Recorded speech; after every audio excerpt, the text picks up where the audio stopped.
L'ORTF et la Comédie Française vous invitent à écouter, sous la direction artistique de Jacques Régnier, Les 10 petits nègres, pièce en 3 actes d'Agatha Christie, adaptation française de Pierre Brive et Meg Villard, avec le concours de messieurs Michel Etcheverry, le juge Malgrave, René Camoin, William Blow, René Arrieux, Philippe Lombard, Alain Pralon, Roger, Marcel Tristany, la voix, Jean-Noël Sissia, le récitant, André Rebaz, le docteur Lewis, Louis Arbessier, le général Mackenzie, Philippe Rondest, Tony Martone, et mesdemoiselles Denise Jans, Emily Brent, Claude Winter, Vera Clayton et Virginie Pradal, Marie. Improvisation au piano, Alain Margoni.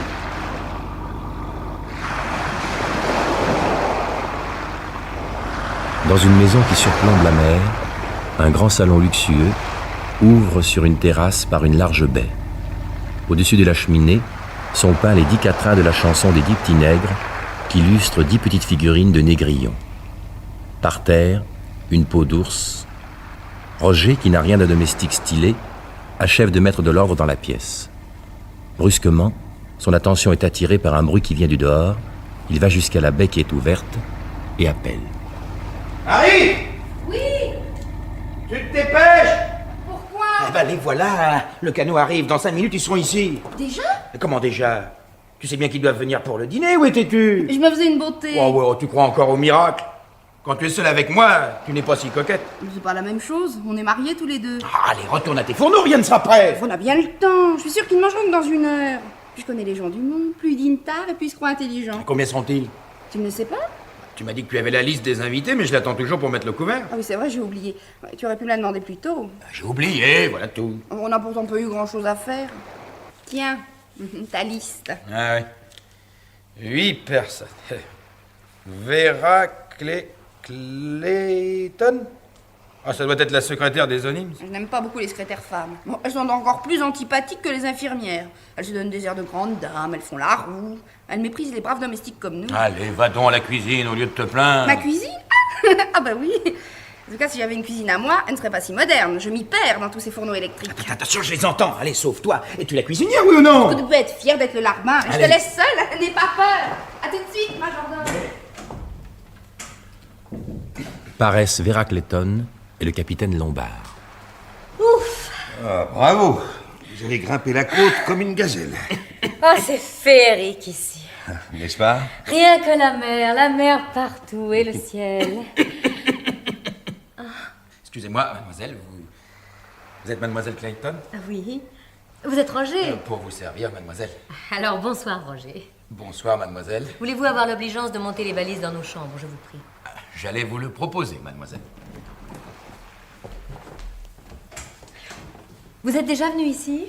Jamais. Seulement, j'ai beaucoup entendu parler de cette maison perchée sur son île. Qui vous en a parlé? Monsieur et Madame Onyme?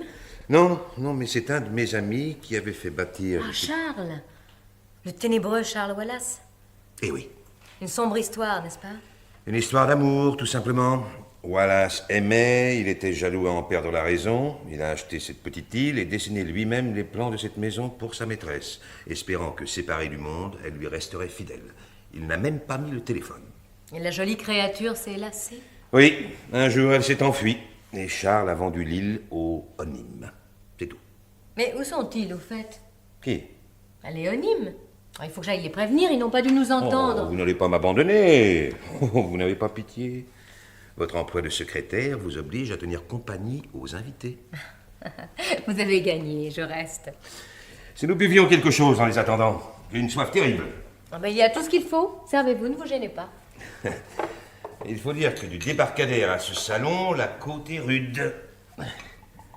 Qu'est-ce que vous prenez? Rien, merci. Vraiment? Non, pas pendant mes heures de travail. Vous travaillez en ce moment? Ah oui, à vous recevoir. C'est vous qui l'avez dit. J'espérais vous tenir lieu de récréation. Est-ce que je peux adorer ça? Quoi donc? Mais tout. L'odeur de la mer, la brise, les mouettes, la plage en bas et cette maison. C'est tellement pittoresque. Je vais sûrement me plaire ici. Je vous le souhaite. Je souhaite surtout que nous nous plaisions. À vos amours, vous êtes si belle. Roger, avez-vous prévenu monsieur et madame Onime? Ah non, Mais mademoiselle. dépêchez-vous. Impossible. Pourquoi? Ils ne sont pas ici.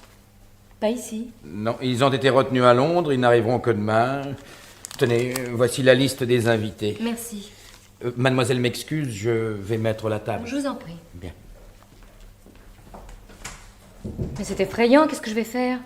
Vous remplacerez la maîtresse de maison. Toute seule? Vous m'aiderez au moins. Oh, je suis un piètre intendant. Oh non, non, vous n'allez pas me lâcher. À vos ordres, je ne vous quitterai pas d'une semelle. Mais pourquoi n'a-t-on embarqué que nous dans le premier canot? Je peux dire que le hasard n'y est pour rien. Comment ça? Eh bien, j'ai suggéré au pilote de partir en laissant les autres invités prendre le second canot. Cette idée est géniale et un peu d'argent ont fait démarrer le moteur à la seconde. Oh, c'est très gentil, mais c'est très méchant. Bon, avouez que nos compagnons n'avaient pas l'air bien amusants. J'ai aperçu un garçon qui m'a paru plein d'attrait. Le petit gars de Luro, un fils à papa à peine en âge de sortir sans sa nourrice. Vous estimez sans doute que les hommes ne sont intéressants que s'ils ont dépassé la trentaine. Je voudrais que vous partagiez cette opinion. Paraît le jeune Marton, une petite valise à la main. Formidable, cette bicoque. Ouais, le gars de Luro.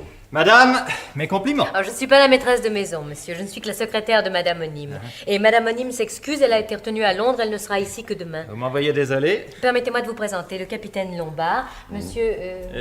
Marton, Tony Marton. Où sont les autres? Échelonnés le long de la côte, je ne les ai pas attendus, ils grimpent comme des escargots. Voulez-vous boire quelque chose? Si c'est de bonne qualité. À ce moment entre Blore, une valise à la main. Mes hommages, madame. Je ne suis que la secrétaire de madame Onime. Ah, ben, mes hommages tout de même. Monsieur et madame Onime, à leur grand regret, ne pourront être ici que demain. Ah, je vois qu'il est permis de boire en les attendant. Messieurs... Lombard. Davis, c'est Davis que je m'appelle. Vous n'avez pas fait connaissance dans le canot automobile? Oh, m'en parlez pas. On s'est tous regardés en chien de faïence. Ça devait faire plus chic. Alors, monsieur Marton. Davis, c'est Davis que je m'appelle. Je m'en tire bien? À merveille. Que boirez-vous? Oh, ce que vous voudrez, pourvu qu'il y en ait beaucoup. J'ai pas pécho à monter jusqu'ici. Mais on n'est pas volé. Oh, quelle vue, hein? Oh, ça me rappelle l'Afrique du Sud. L'Afrique du Sud? Quelle région? Eh ben, le Natal... Tiens. Oui, c'est mon pays natal, le Natal. Beau pays. Le paradis, monsieur. Or, argent, diamant, orange, tout ce qu'on veut. Paraît le général Mackenzie, une valise à la main. C'est un vieux militaire, sec et raide, mais avec une belle tête à l'expression douce et lasse. Madame, messieurs. Oh, le général Mackenzie, sans doute. Je suis la secrétaire de madame Onime qui, à son grand regret, ne pourra être ici que demain. Permettez-moi de vous présenter le capitaine Lombard, monsieur Marton Et Davis, c'est Davis que je m'appelle. Du whisky, mon général. Si vous voulez. Vous êtes dans l'armée, monsieur? J'étais capitaine d'infanterie coloniale, mais comme la guerre ne venait pas, j'ai démissionné. C'est toujours un geste regrettable. Emily Brent, une vieille fille acariâtre au visage ingrat, paraît, une valise à la main. Puis-je voir la maîtresse de maison, je vous prie? Oh, vous êtes mademoiselle Brent, je pense. Je suis la secrétaire de madame Onime, Qui, à son grand regret, ne pourra être ici que demain. Je ne trouve pas ça drôle du tout. Pourquoi n'est-elle pas arrivée? Je l'ignore. Curieuse manière de recevoir. Connaissez-vous ces messieurs? Non, personne ne nous a présentés. Le général Mackenzie, le capitaine Lombard, monsieur Marton et... Davis, c'est Davis que je m'appelle. Posez donc votre valise. Bon, je sais ce que j'ai à faire. Venez boire avec nous. De l'alcool? Non, jamais. Voulez-vous du sirop? C'est pour explorer la cave que vous vous êtes permis de partir sans nous dans le premier canot? Oh, je suis seule coupable, mademoiselle. J'avais Oh, cru de que... toute manière, le mal est fait. Mais vraiment, la maîtresse de maison n'est pas ici pour recevoir ses invités? Je la remplace comme je peux. En nous filant sous le nez? Il y a tout de même des différences. Vous l'avez dit, je suis sûr que Madame Onime n'est pas aussi bien balancée. Je suppose que madame Onime aura été retenue par son mari. Ah oui, c'est d'une impolitesse. Enfin, quel procédé! Je voudrais voir ma chambre. Conduisez-moi, mon ami. Je vous accompagne. Je compte sur vous pour me remplacer, capitaine. Bien sûr.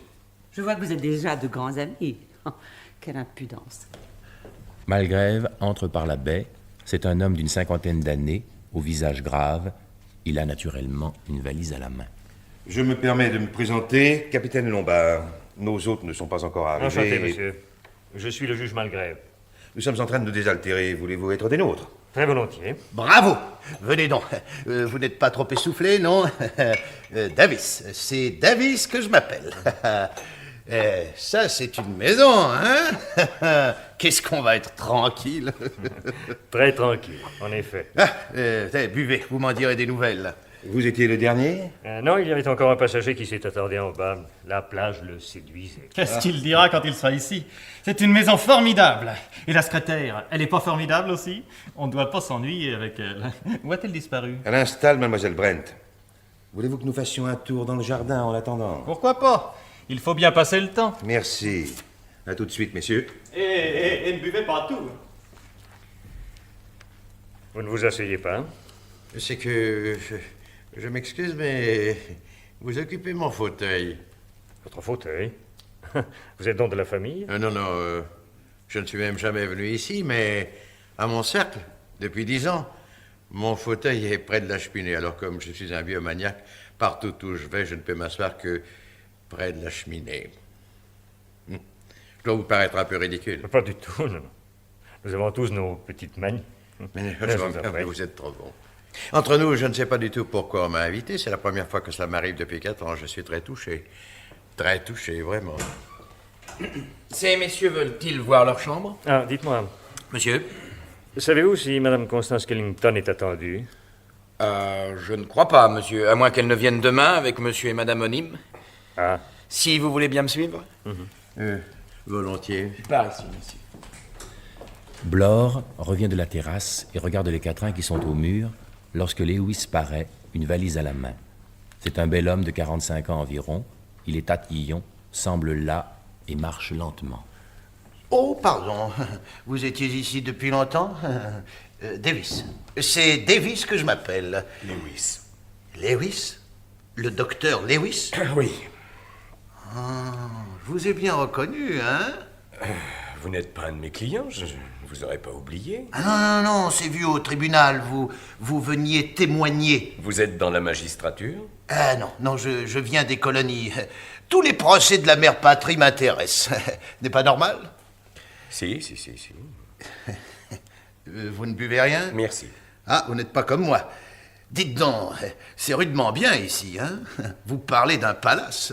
Avec le calme en plus. Le calme. Peut-être pas pour tout le monde, hein? Pour moi, certainement.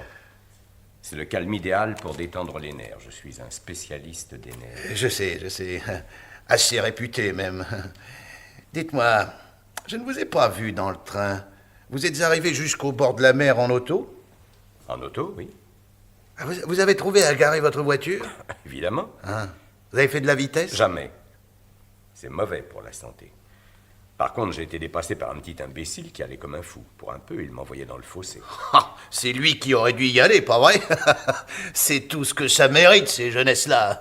Excusez-moi, je dois aller saluer Monsieur Onim. Le patron? Ah, il n'est pas là. Monsieur a sonné? Oui. À quelle heure est-ce qu'on bouffe? On dîne à 8h30, monsieur. Oh, pardon. Je vous présente mes excuses, monsieur le baron. Il n'y a pas de mal, monsieur. Bonne planque ici, hein? Je ne saisis pas ce que monsieur veut dire. Ah, alors tu ne comprends rien. Enfin, bonne place, quoi. Je ne puis encore me prononcer. Je ne suis maître d'hôtel en cette demeure que depuis 8 jours. En cette demeure. Oh, dites donc, pour la nuit, est-ce que vous pourriez mettre 1 ou 2 bouteilles de bière dans ma chambre? Bien, monsieur. Et puis, de quoi manger? Des bricoles, des sandwichs, du poulet, du pâté, du jambon, enfin, tout ce que vous trouverez, quoi. L'air de la mer me donne de l'appétit. Monsieur ne manquera de rien. À la bonne heure, vous aurez un bon pourboire. Alors, où est ma chambre? Si monsieur veut bien me suivre. Oui, je la trouverai bien tout seul. Bon, au premier, deuxième porte à gauche. S'il me cherche, dites-leur que j'ai été faire un brin de toilette. Ah, j'oubliais. Vous rangerez mon chapeau. Bien, monsieur. Une casquette. Appelez ça un chapeau. Mais qui c'est celui-là? Davis. C'est Davis qui s'appelle. Afrique du Sud, vulgaire et sûrement fauché. Eh bien, il ne me plaît pas. Aucun ne me plaît d'ailleurs. Ils ont tous l'air de clients pour pension bourgeoise. Tiens, ma beauté, va laver les verres. Moi? Une cuisinière? Oh, une grande cuisinière, la reine des cordons bleus. Mais emporte ça, je te dis. Et si tu me transformes en plongeuse, je te préviens, je prends mes clics et mes claques et je retourne au pays. Paraît Vera, en robe d'été, très décolletée dans le dos. Pourrons-nous bientôt dîner? Quand vous voudrez, mademoiselle. Dès que tout le monde sera descendu. Je connais ça. C'était sûrement pas pour tout de suite. Le dîner sera bon? Oh, que mademoiselle soit tranquille, ma femme parle beaucoup, mais elle fait bien son travail. D'ailleurs, je vais la surveiller, ça sera encore meilleur. Comme il sort, Emily Brent entre. Elle n'est plus en tenue de voyage, mais elle porte une robe terne et montante. Quelle soirée magnifique! Oui. Cette robe ne vous gêne pas? Mais non, pourquoi? Vous n'avez pas l'impression d'être nue? Oh, je vous fais cette remarque parce qu'une femme comme celle qui nous reçoit ne se félicitera sûrement pas de voir sa secrétaire habillée comme une danseuse. Vous tenez à aguicher tous ces messieurs? Il me suffirait peut-être d'en intéresser un seul. Vous êtes d'une légèreté. Si vous avez des visées de ce genre, je vous préviens. Vous ne garderez pas longtemps votre place. À moins que le plus intéressé ne soit Monsieur Onim. Je vous dispense de tenir des propos aussi inconvenants. Oh, excusez-moi, je ne me rendais pas compte que vous étiez aussi pudibond. Oh, la jeunesse d'aujourd'hui est d'une indécence qui me révolte, voilà tout. Est-elle si indécente? Oh, que vous faut-il? Ces robes décolletées jusqu'à la taille, cette manière de se vautrer, tout nu, sur les plages. Bain de soleil, dit-on. Oh, prétexte, oui. Laissez aller, lubrique. Et on se tutoie, on boit des cocktails, on ne fiche rien. Regardez les jeunes gens d'à présent, des inutiles, des vauriens. Ce petit Marton, à quoi sert-il? Et ce capitaine Lombard? Le capitaine Lombard a déjà fait une très belle carrière. Un aventurier, le néant comme les autres. Dites plutôt que vous avez simplement horreur de la jeunesse. Et pourquoi l'aimerais-je, s'il vous plaît? Elle vous apporterait tout ce qui vous manque. Vous êtes d'une insolence. Alors que voulez-vous, je dis ce que je pense. Moi, je trouve que ce dévergondage mène le monde à sa perte. Oh, quel chipie. Plaît-il? Quelle vue admirable. Avez-vous vu Malgrave? Pas encore. Docteur Lewis. Capitaine Lombard. Le docteur Lewis, mademoiselle Clayton. Très heureuse. Ne trouvez-vous pas qu'il a un peu l'air d'une tortue, ce Malgrave? Oh, comme tous les juges, à cause de leur manière de piquer la tête en avant. Ah, je ne savais pas qu'il était juge. Plutôt 2 fois qu'une. Il a dû envoyer à la mort plus d'innocents que n'importe quel autre magistrat d'Angleterre. Quoi? Vous ne croyez pas? Si, mais si. Lui ne vous croirait sans doute pas. Ah, oui.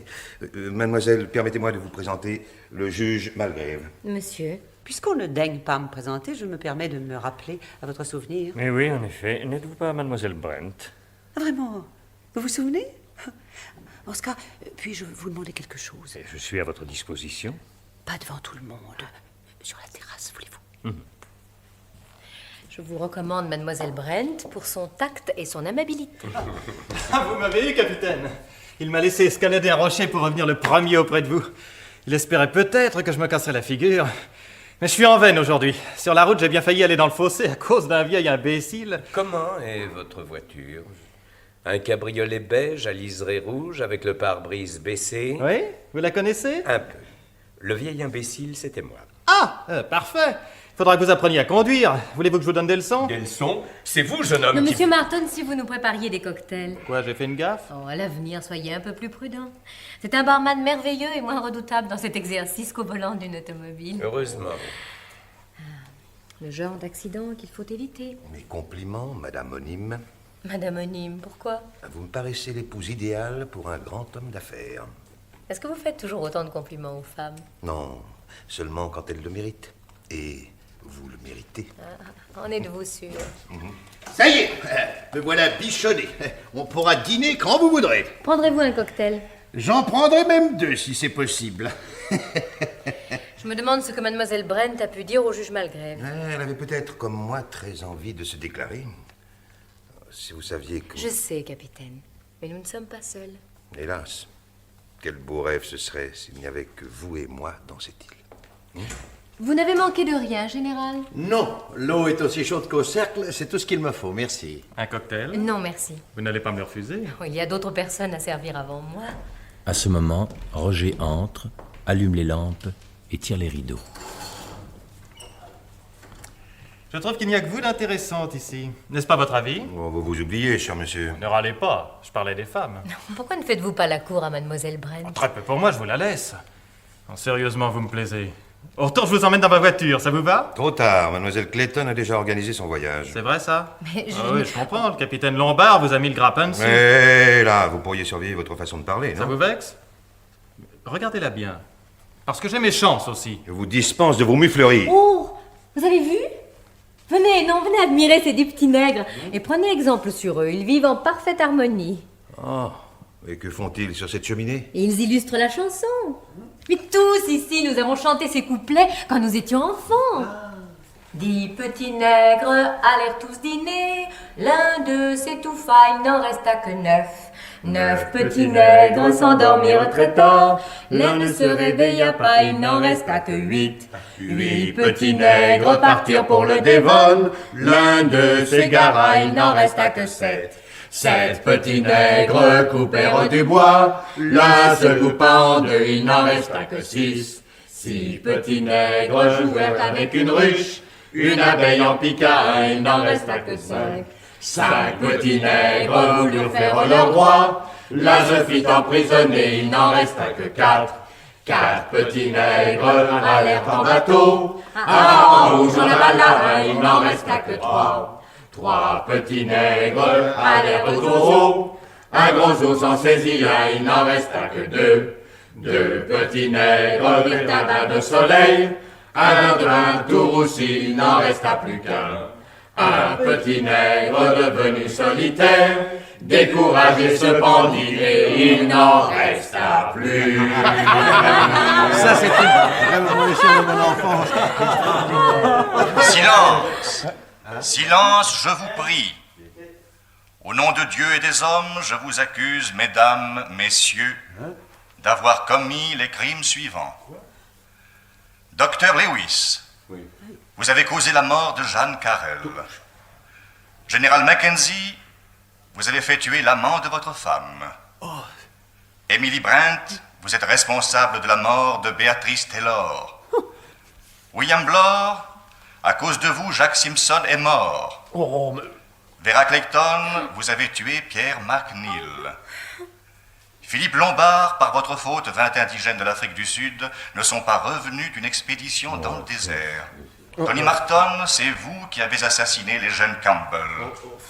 Roger, vous avez organisé avec votre femme Marie le meurtre de votre patronne, Madame Brady. Enfin, Malgrave, vous êtes responsable de la mort de George Harper. Mesdames, messieurs, c'est tout ce que j'avais à vous dire. Si ça ne lui suffit pas. Ciel! Ma Marie! Marie! Maman! Attendez. Non, ce ne sera rien. Un simple évanouissement. Donnez-moi un peu d'alcool. Voilà. D'où venait cette voix? On aurait dit... Qui a pu se permettre de me calomnier de cette façon? Et il faut trouver, ça ne tombait pas du ciel. Ça y est, Julie!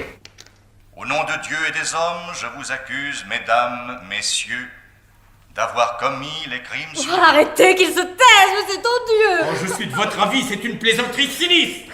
Croyez-vous que ce soit simplement une plaisanterie? Qu'est-ce que ça pourrait être d'autre? Je me le demande. Lombard, qui était sorti, revient, un disque à la main. Voici le coupable. Qui a fait marcher ce disque? C'est ce que nous allons savoir. Non, mais peut-être que si je lui parlais à Marie, hein, elle m'aime bien au fond. Marie, c'est Roger. Tout va bien, tu m'entends? Tout va bien, là, oui. Bah, réveille-toi, là. Oui. Là. C'est fini. C'est un petit malaise de rien du tout. Mais qu'est-ce que j'ai eu? Un étourdissement. Ah oui. Oui, c'est ça. Mais c'est cette voix comme au jugement dernier. Elle a dit que Roger et moi... Alors, voyons. Vite, l'alcool. Là, buvez, ça vous remontera. Vous êtes bien aimable, je me sens revenir. Non mais c'est cette voix, je vous dis, elle m'a saisi. On m'a provoqué. Et qui s'est permis de telles attaques? Non, mais calmez-vous, mon général. C'est à nous de chercher. Quelqu'un a forcément mis ce disque sur le gramophone.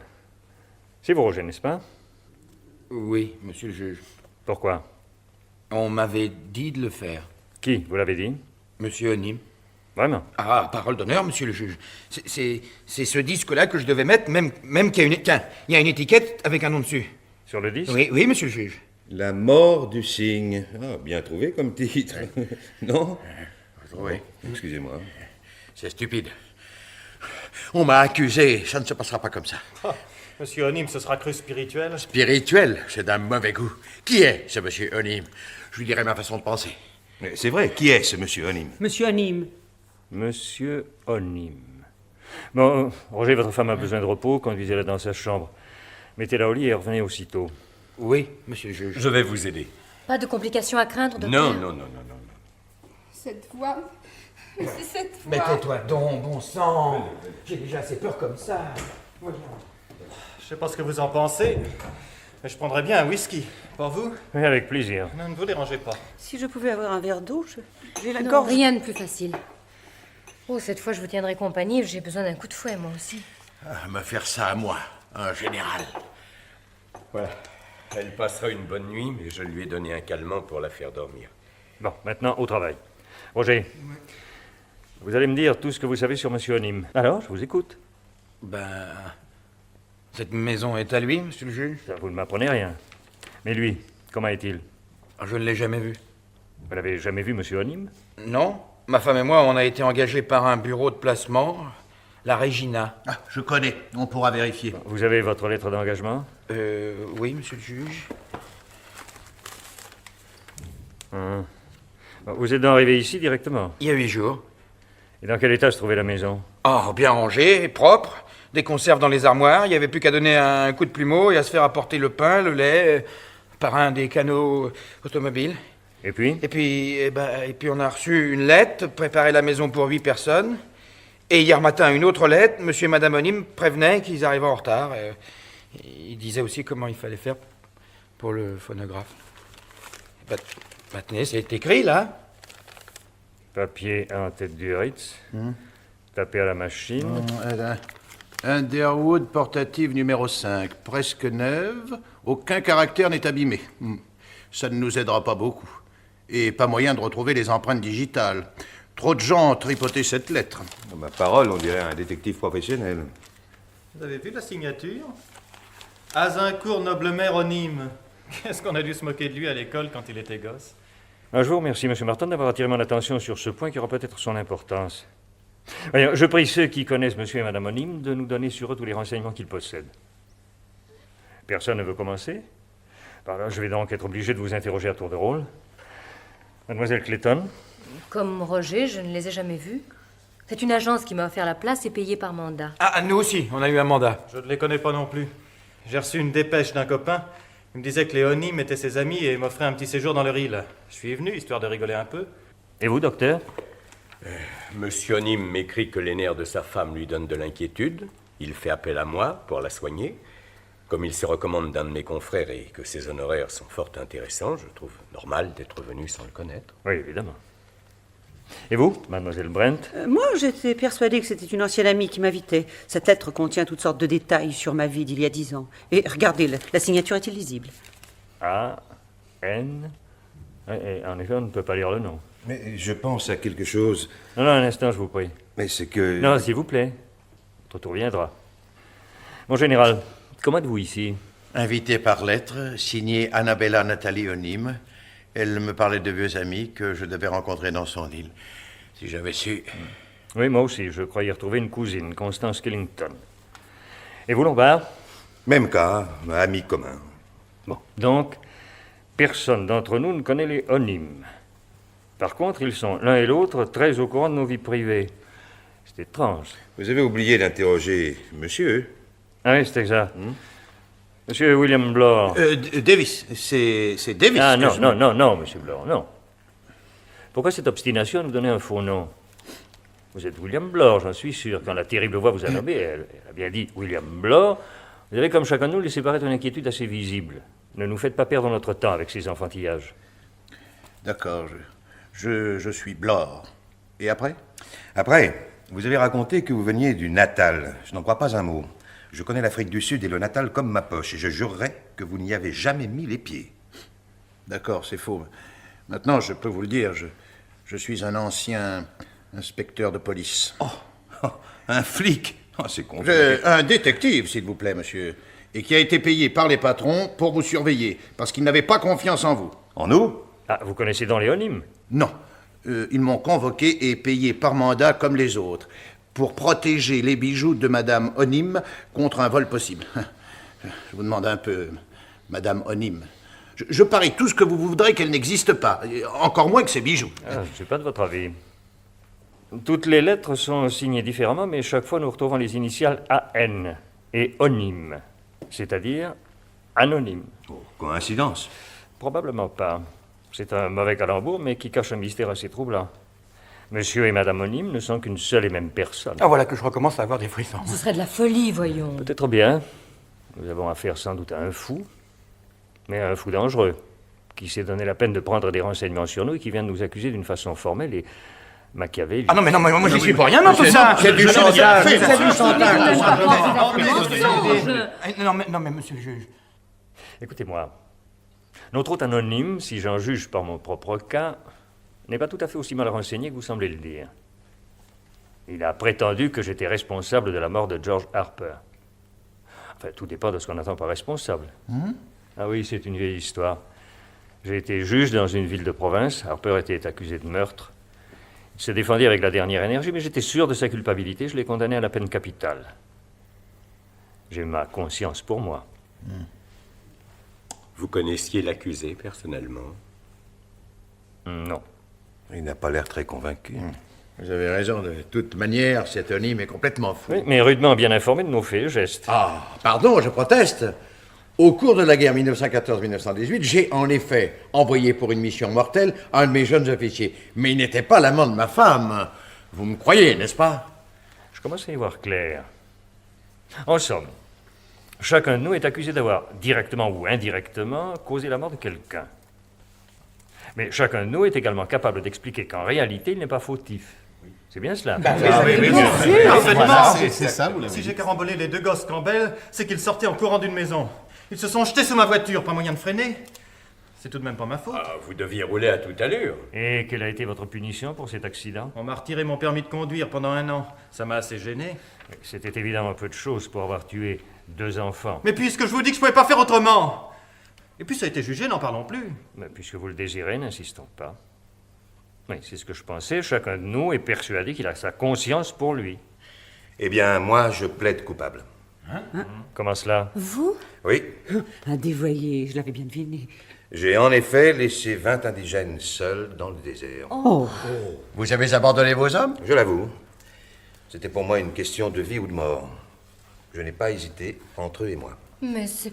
Ah, vous ne me jugez pas trop vite. Il faut savoir ce que certaines circonstances font de nous. Je suis certain qu'à ma place, vous auriez agi comme moi. Vous me connaissez mal.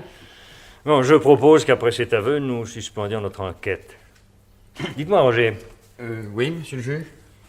Ainsi, c'est bien nous et nous seuls que M. Onim a voulu réunir. Pourquoi? Voilà ce que je ne sais pas et qui m'inquiète. Bon, je pense que vous êtes tous de mon avis, c'est-à-dire que nous ne devons pas rester une minute de plus ici. Vous descendez vite nos valises, Roger. Ah, mais on ne peut pas s'en aller ce soir, les canaux ne sont pas restés. Mais il faut téléphoner. Ah, il n'y a pas de téléphone? Et quand reviennent les canaux? Demain matin, un des pilotes doit apporter le lait et le pain. Bon, à quelle heure? Vers 7h30. Bon, mais bravo, nous partirons donc demain matin. Oui, ça c'est bon.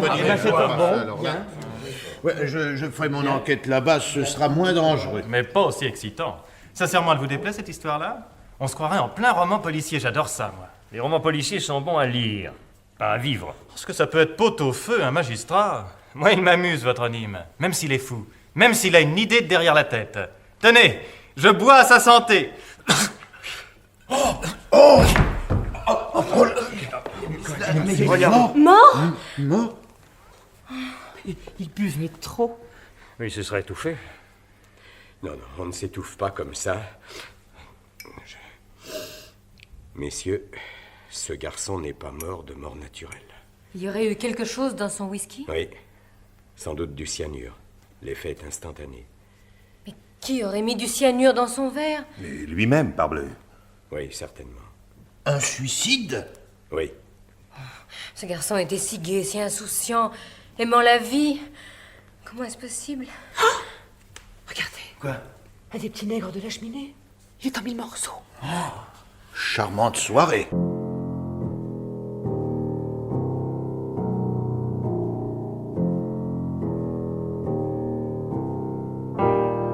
Le lendemain matin, par un temps incertain, les fenêtres sont ouvertes et la pièce est rangée. Les valises sont empilées sur la terrasse. Mackenzie, Emily Brand, Malgrève, Vera attendent l'arrivée du canot. Alors? On ne voit rien venir. Pourtant, il est 8h15, le canot devrait être arrivé. Pas même trace d'une barque sur la mer. Oh, si les pêcheurs ne sortent pas, c'est qu'il va faire mauvais temps. Je le crains. Mais qu'il se dépêche alors. Aussi, pourquoi l'un des canons n'est-il pas resté ici? Ah, on m'y reprendra. Hein. Si nous retournions faire le guet. Patience, Sir Anne, patience. Il y a 2 minutes, on ne voyait toujours que les mouettes se balancer sur les vagues. Oh, j'en ai assez d'attendre. Mais vous n'êtes pas le seul. Et Roger? Où est-il? Que dit-il de ce retard? On ne l'a pas vu, il n'a même pas préparé le petit déjeuner. Si vous voulez mon avis, il en a lourd sur la conscience. Vous avez remarqué la tête qu'il faisait hier au soir? Et vous trouvez qu'il y avait de quoi rire? Moi, j'ai pas dormi de la nuit. Tout ça est tellement lugubre. On fait un pari? Pour moi, Roger et sa femme ont vraiment tué la vieille Madame Brady. Vous le croyez aussi, n'est-ce pas? Parbleu, il tremblait comme une feuille. Un assassin parmi nous, non, ça c'est complet. Oh non, allez, partons, Fitch. Non, je ne résisterai pas longtemps. Dites donc, et s'il avait foutu le camp? Et où? Comment? S'il n'y a pas de bateau? C'est lui qui nous l'a dit, personne n'a vérifié. Il y en avait peut-être un et il sera parti sans nous. Oh non! Non, on ne lui aurait pas permis. Vous avez bien dormi, vous, au moins, mon général? Oh, j'ai rêvé. Oui. Un rêve étrange. Dites plutôt un cauchemar. J'ai rêvé de ma femme, de ma chère Leslie. Excusez-moi. Ah, s'il pouvait venir. Qui? Le canot qui nous a amenés hier. Hier? C'était seulement hier? Je suis comme vous. Il me semble qu'il y a une éternité. La soirée était bien remplie. Un phonographe qui vous sort des histoires à dormir debout. Des gens qui vous invitent et gardent l'anonymat. Un garçon qui se suicide sans prévenir. Vous comprenez, ma Leslie, j'aurais voulu qu'elle reste, mais... Oui, je comprends très bien. Sa santé m'inquiète. Il a vieilli de 10 ans d'un seul coup. Ma Leslie... Le suicide de Marton a dû le frapper. Êtes-vous sûr que ce soit un suicide? Il n'y a pas d'autre hypothèse. Oh, je me le demande. Il y a des moments où je suis comme vous, mademoiselle Clayton. Ça m'a trotté dans la tête toute la nuit. Hein? Si, en réalité, Anonyme était ici, dans l'île... Nous nous en serions aperçus. Comment? Croyez qu'il nous aurait prévenus? De toute manière, nous l'aurions vu mettre le cyanure dans le verre de Marton. Ça dépend. Docteur! Quoi? Que se passe-t-il? Ma femme! Venez vite! Oui. Allons, bon, encore des ennuis. Oh, ça devient intenable. Oh, je veux partir tout de suite. À pied? Parce que vous pouvez m'agacer. Alors, vous... du calme. Voyons, ne nous énervons pas, sinon nous sommes perdus. Trouver quelque chose, je sais pas, Mais moi. je vous promets qu'aussitôt là-bas, j'avertirai la police. La police? Il faudra bien la mettre au courant de ce suicide. Mais combien de temps allons-nous rester cloîtrés, isolés, prisonniers? C'est toi, ma Leslie. Approche. Veux-tu? Vous m'avez demandé quelque chose? Viens, ma Leslie. Viens plus près. Je suis Vera Clayton, général. Vera Clayton.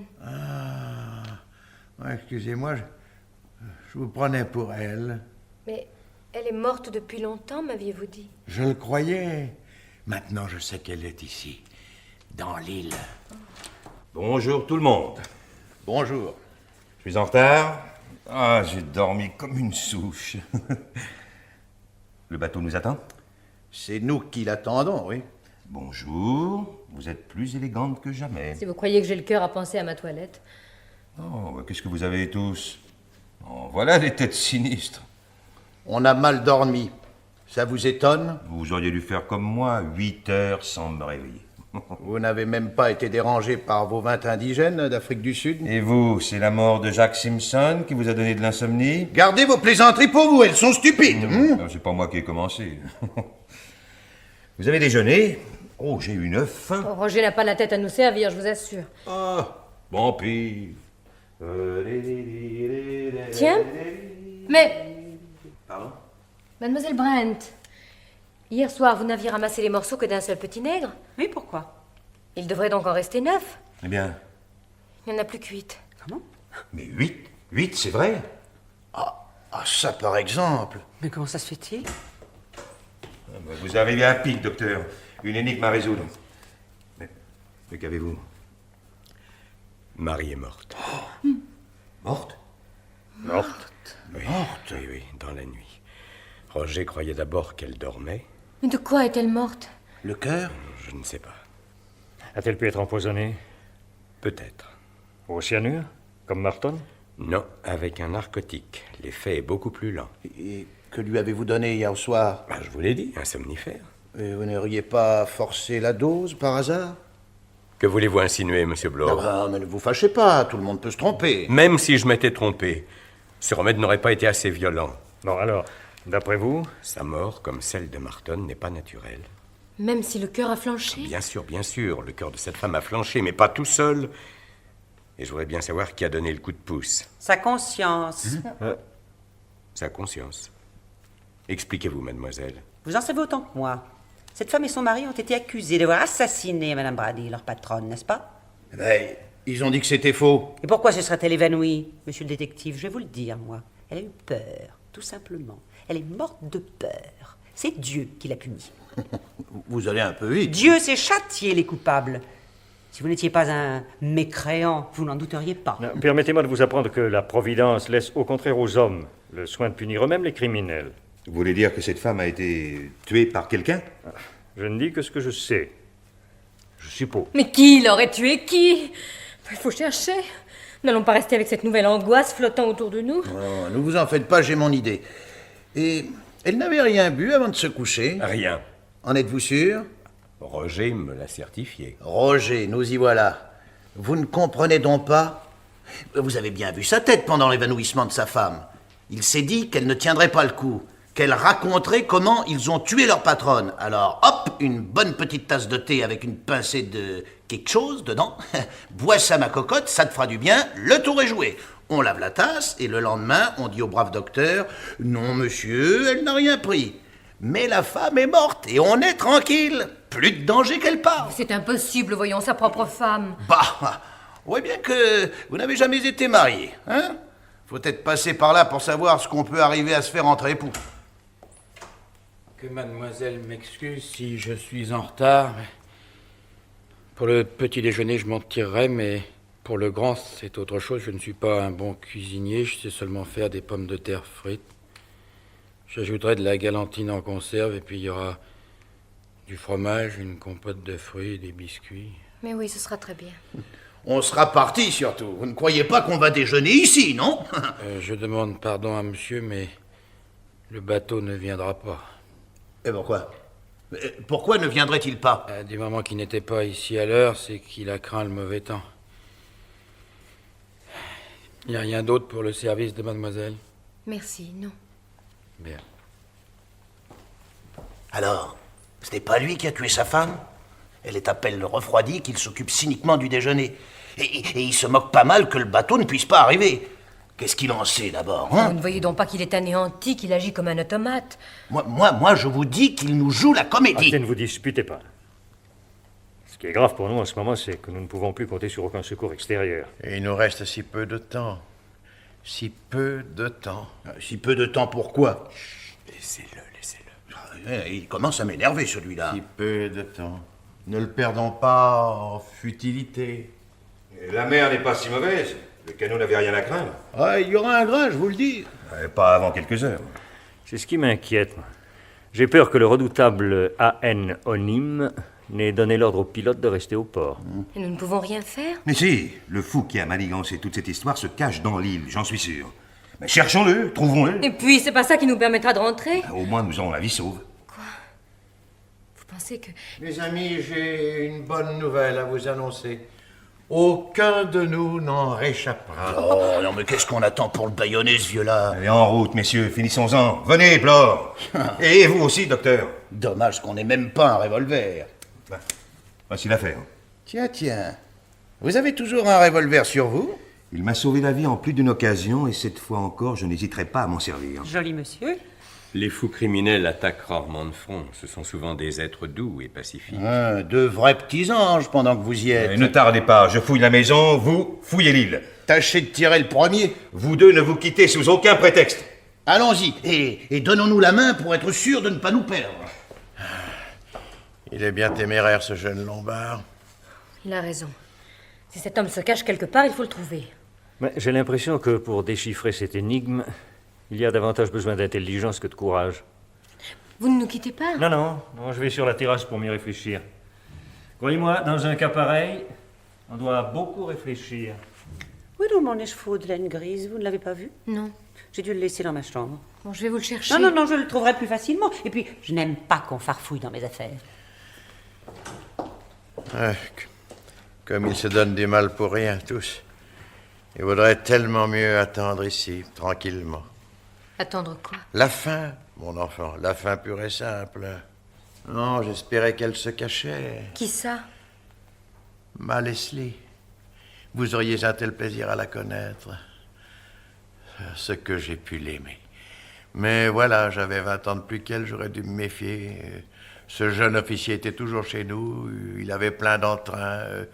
Leslie et lui parlaient de toutes sortes de choses, de livres, de musique. Je les écoutais. Quel imbécile j'ai été. Est-ce que ça peut être bête, un vieux mari? J'ai découvert la vérité comme ça se voit au cinéma. C'était pendant la guerre, nous étions au front, dans la même unité. Il nous écrivait. Un jour, elle s'est trompée d'enveloppe. Bien fait pour moi, hein? Ne parlez plus. Vous vous faites du mal. Oh, j'ai besoin de me rappeler. Comme j'ai souffert. Mais je n'ai rien dit. La haine montait. Je me demande si le docteur et Monsieur Blore... Et un jour, je l'ai tout simplement envoyé à la mort, vous entendez? À la mort. C'est donc vrai? Oui. Personne ne l'avait jamais deviné, même pas Leslie. Pauvre petite, elle a fini par mourir de chagrin parce que l'autre n'était plus là.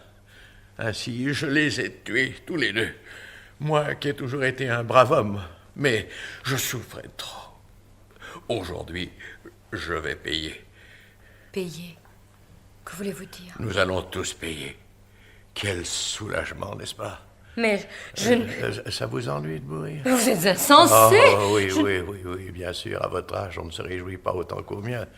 Si vous saviez, quel soulagement ce sera pour moi. Non, général, regardez-moi. Non, assez, ne dites rien.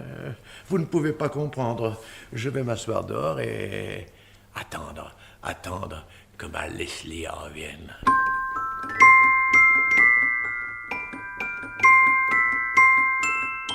Fin de la première partie.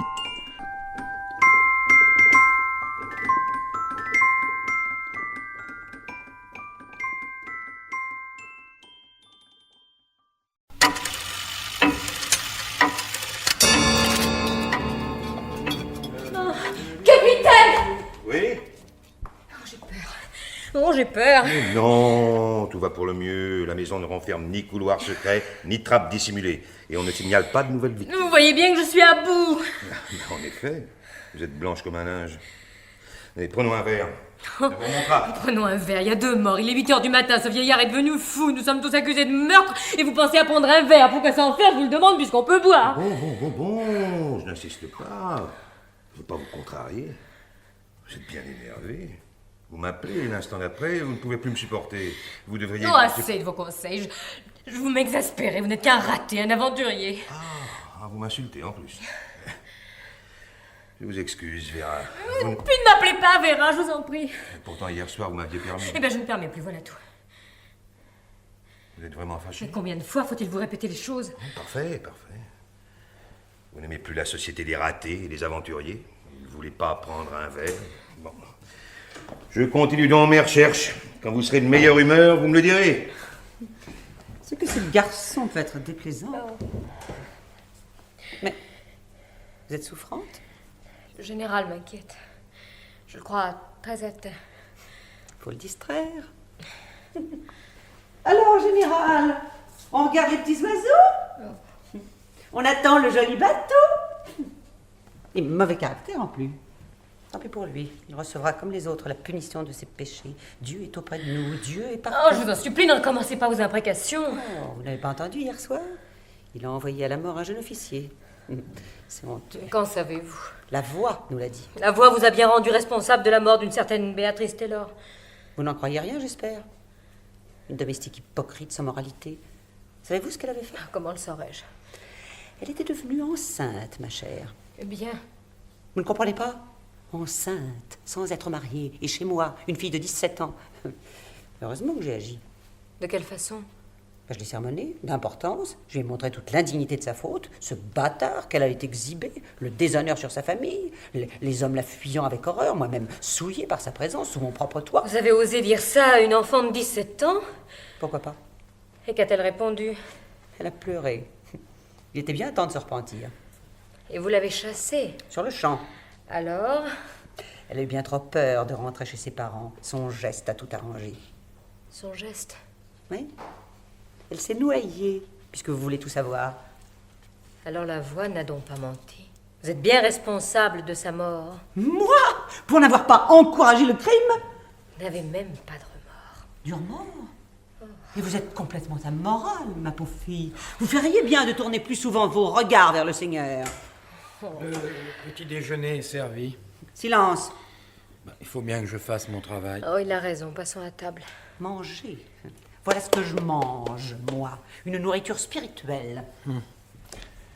Vous lisez du Shakespeare? C'est la Bible, monsieur. Bravo! Très sain comme lecture. Oh, alors, docteur? Rien, nulle part. Il n'y a pas de cachette possible. Ni grotte, ni repli de terrain. Et vous, capitaine? Personne en dehors de nous. J'ai fouillé la maison de la cave aux mansardes. Je m'excuse, mademoiselle, mais tout va être froid. Oui, nous venons. Où en êtes-vous de vos déductions? J'ai l'impression que... Oh, à table, nous parlerons de tout ça à table. Je meurs de faim, moi. Mangeons, buvons et soyons gais. Ce qui est écrit, ce n'est pas en jeûnant que nous y changerons quelque chose. Le jeûne purifie. Je ne devrais pas avoir à vous l'apprendre. Si c'est comme vous dites, je suis rudement impur. Eh bien, mon général, vous venez hein? Me montrons que même à la retraite, les militaires ont bon appétit. Voulez-vous que je vous aide, mon général? Oh, le général a été poignardé. Hein? Qu'est-ce que vous dites? Non. Non, vous êtes macabre. On ne rigole pas avec ces choses-là. Le capitaine Lombard a dit la vérité. Mackenzie est mort. Mais c'est impossible. Il n'y a que nous dans l'île. On a cherché partout. Sauf ici. Où ça, ici? Dans cette pièce. Parbleu. Alors, il n'y a qu'un endroit où l'assassin puisse rester avec une certaine chance de n'être pas découvert. Je le répète, c'est dans cette pièce. Alors? Oui, monsieur Blore. A.N. Onim ne peut être que l'un de nous.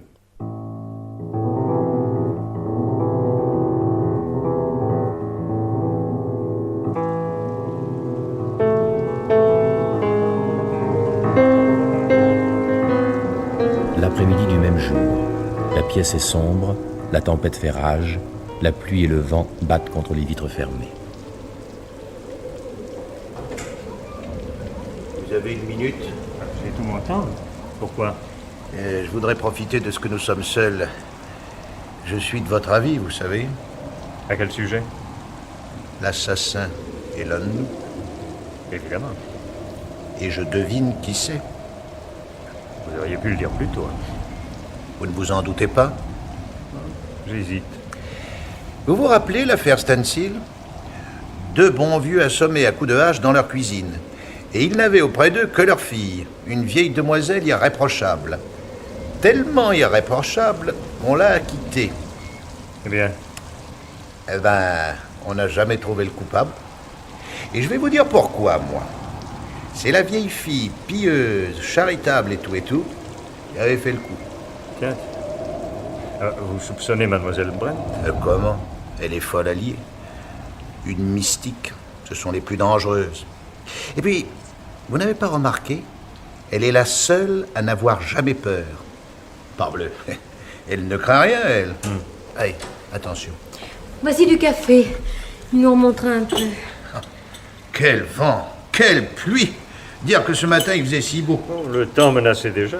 Le capitaine Lombard et Roger ne sont pas revenus de leur observatoire? Ils se font des illusions. Comme si un bateau pouvait atteindre l'île en ce moment. Pour mademoiselle Brent. Oh, permettez. Merci. Vous avez eu raison de nous forcer à manger. Je me sens un peu mieux. La cour lève toujours la séance pour aller déjeuner. Oh, nous vivons un tel cauchemar. Tout est à la fois si irréel et si tragiquement vrai. Nous devons essayer de faire une enquête officieuse. Il faut à tout prix ne pas soupçonner les innocents. Vous avez votre idée, vous? Si mademoiselle Clayton pense à l'un de nous deux, il lui est difficile de répondre. Non, non. Je suis sûre que ce n'est pas l'un de vous. Trop aimable.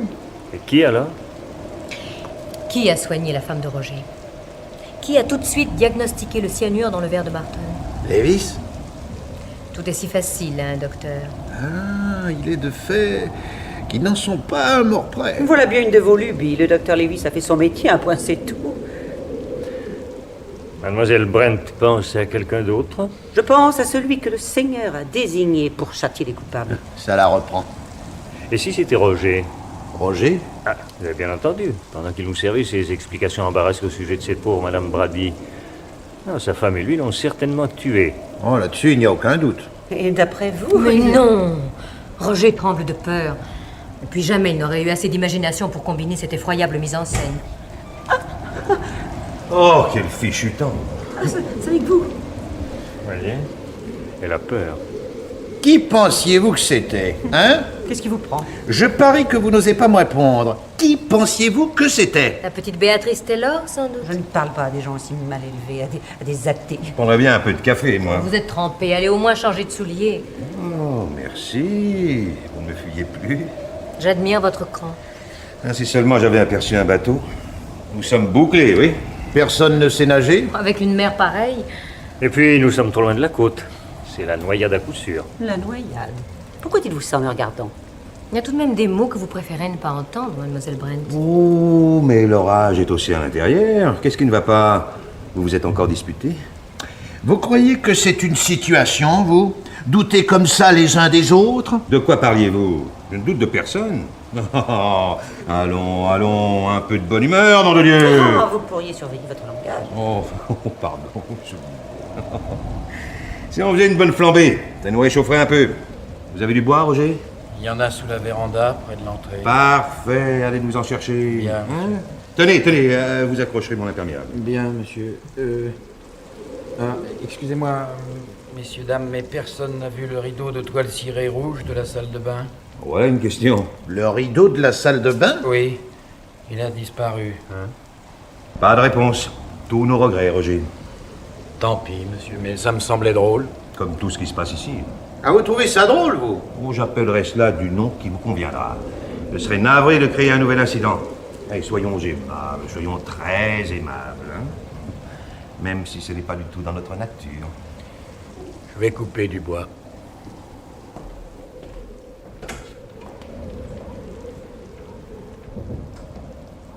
J'aurais dû lui donner un peu de café. Ah, c'est vrai, il était aussi trempé que moi.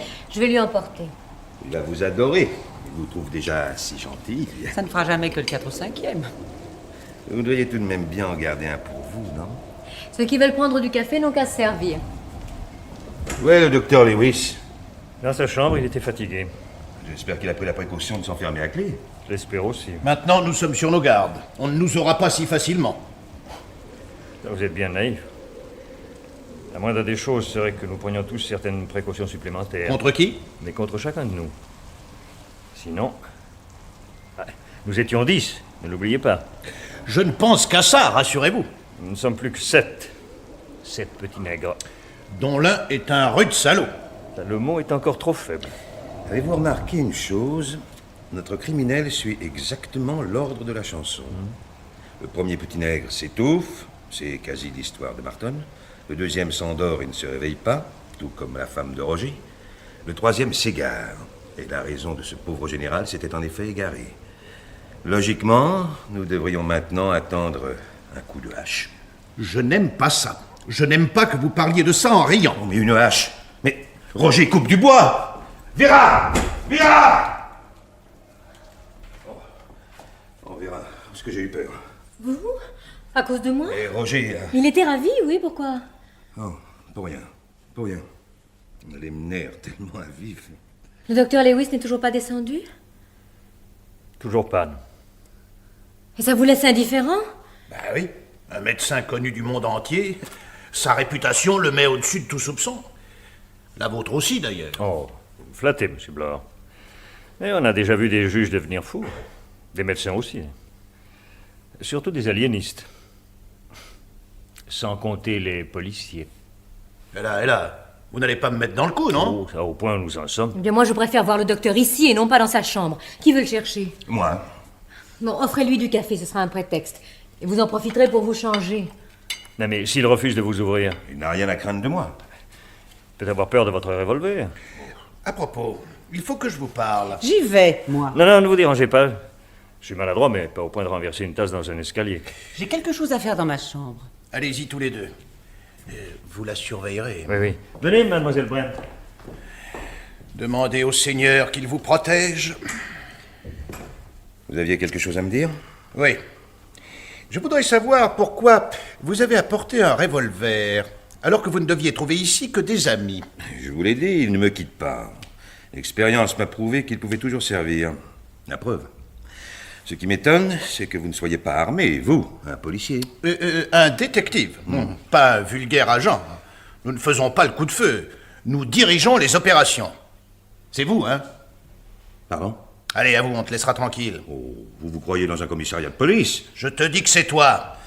Vous y mettez beaucoup de conviction, mais... Mon flair ne me trompe jamais.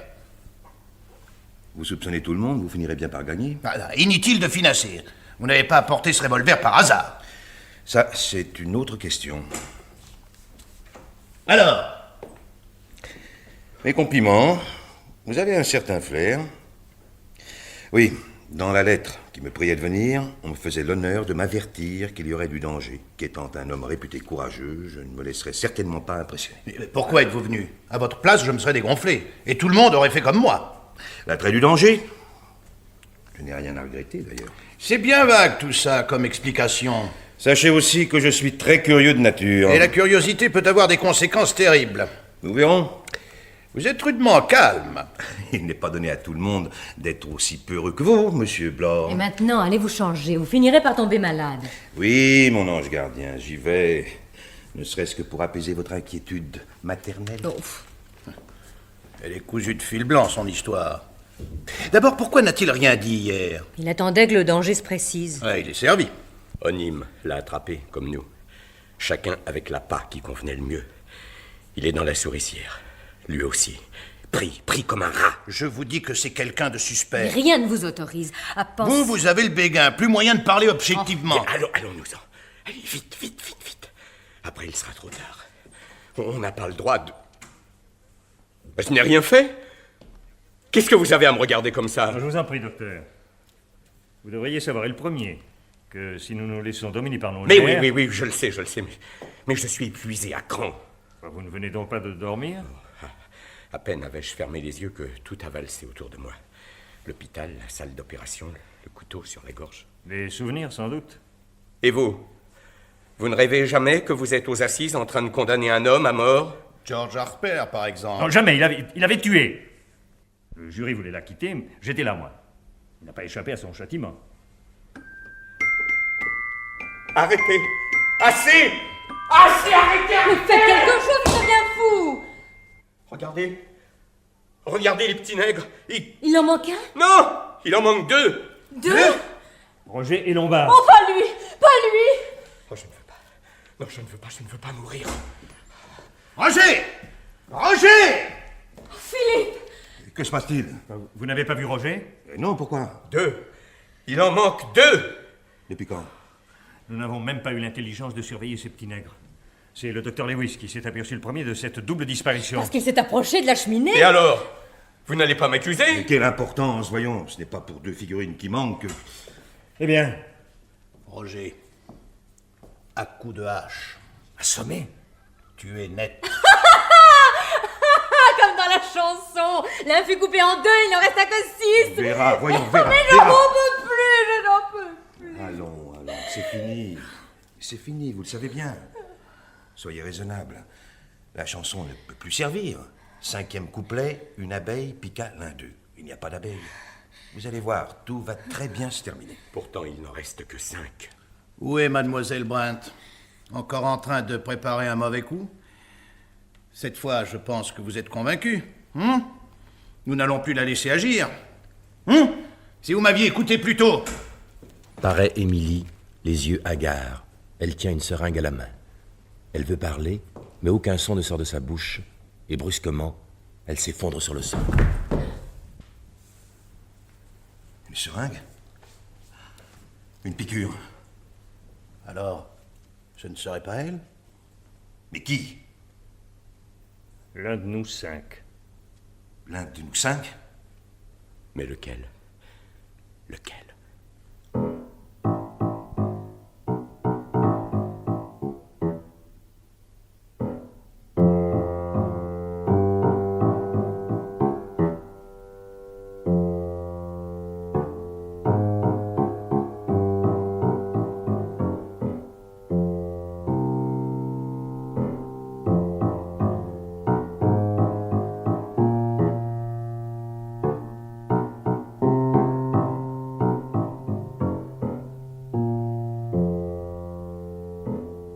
Quelques heures plus tard, le même soir, il fait nuit. Les rideaux sont tirés, 3 bougies éclairent la pièce. Malgrève, Vera, Blore, Lombard, Lewis s'observent silencieusement. 5 petits nègres, sagement assis, faisaient un drôle de nez, attendant... Assez! C'est stupide! J'essayais de vous distraire en improvisant une version de circonstance. Vous nous énervez davantage. Voilà ce que vous faites. Ça fait 3 heures que nous nous regardons dans le blanc des yeux. Vous n'avez pas envie de vous amuser à autre chose? Je sais bien que cette panne de lumière ne favorise pas les réjouissances, mais tout de même... Oh. Si on jouait au petit papier, on appellerait ça soupçon. A soupçonne B, B soupçonne C, etc., etc. On essaie? Prenons par ordre alphabétique. Blore. Lui, ce n'est pas difficile, il est persuadé que je suis le coupable. Si j'en étais persuadé, vous ne seriez plus de ce monde. Vous avez de sérieux doutes. Pourquoi pas? Vous avez raconté 2 versions différentes de votre invitation. Vous êtes venu avec un revolver. Et maintenant, vous voulez nous faire croire que vous l'avez perdu. Oh, mais je l'ai perdu. Que vous dites? Vous m'avez fouillé tout à l'heure et vous n'avez pas trouvé. Pas si bête, vous avez eu le temps de le cacher. Pour vous tuer. Vous devinez bien vite. Monsieur Blore, vous déshonorez la profession de détective. Réfléchissez une seconde. Si j'étais venu ici avec l'intention de vous tuer, vous auriez déjà disparu. Et les 3 autres survivants aussi. Pan, pan, pan et pan. On n'en parlerait plus. Ouais. Mais dans la chanson, ça se passe autrement. C'est bien pour cela que dans la seringue de Mademoiselle Brint, on avait mis de l'acide prussique. Pour qu'au moment de se faire une piqûre quotidienne de calcium, elle tombe foudroyée comme par un dard. Ah, parce qu'en plus, j'aurais eu l'idée d'illustrer à un les couplets de Cétron d'Enfantine. Vous manquez totalement de psychologie. Le côté machiavélique n'est pas du tout mon affaire. Il n'y a qu'à me regarder. Le docteur Lewis dit qu'il faut absolument ne pas se fier aux apparences. Doit avoir raison. À vous voir tous les 4, on ne se douterait jamais qu'il y a un fou parmi vous. Et vous? Vous ne comptez pas? Moi? J'ai une bonne gueule, non?